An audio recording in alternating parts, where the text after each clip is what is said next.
Hi everyone, I'm Lisa and welcome to Lisa's Stamp Studio.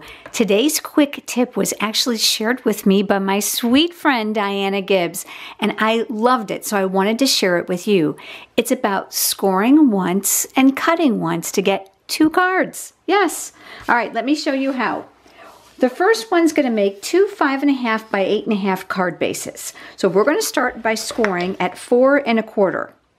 So I'm going to line this up on my paper trimmer here at 4 1/4. My light blade on my Stampin' Trimmer is for scoring, so I'm going to score.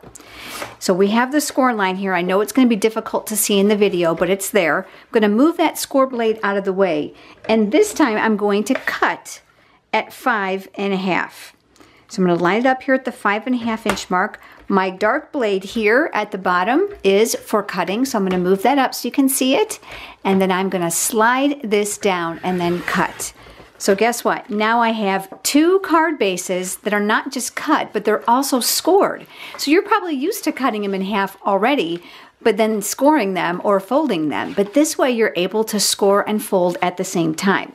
The next one I'd like to show you will give you 2 card bases measuring 4 1/4 by 11. So we're going to start by scoring at 5.5 inches. So I'm going to line my paper up against the top of my trimmer, 5.5 inches. My light blade is for scoring, and I'm going to score. I'm going to move that out of the way. I'm going to bring my cutting blade up. That's my dark one. And I'm going to turn my paper, and now I'm going to cut at 4 1/4. So look, now I have 2 cards that are going this way. So I've done all the cutting and scoring at one time. Isn't this great? This is going to be a time saver, especially when we're making a bunch of cards for a certain occasion, maybe invitations for a wedding or a shower or a party. Now I've created templates for you. These are going to be over on my blog.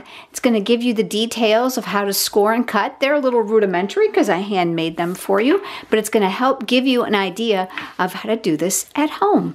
I'm so glad that you joined me today, everyone. I look forward to seeing you next week for another quick tip. Have a great day.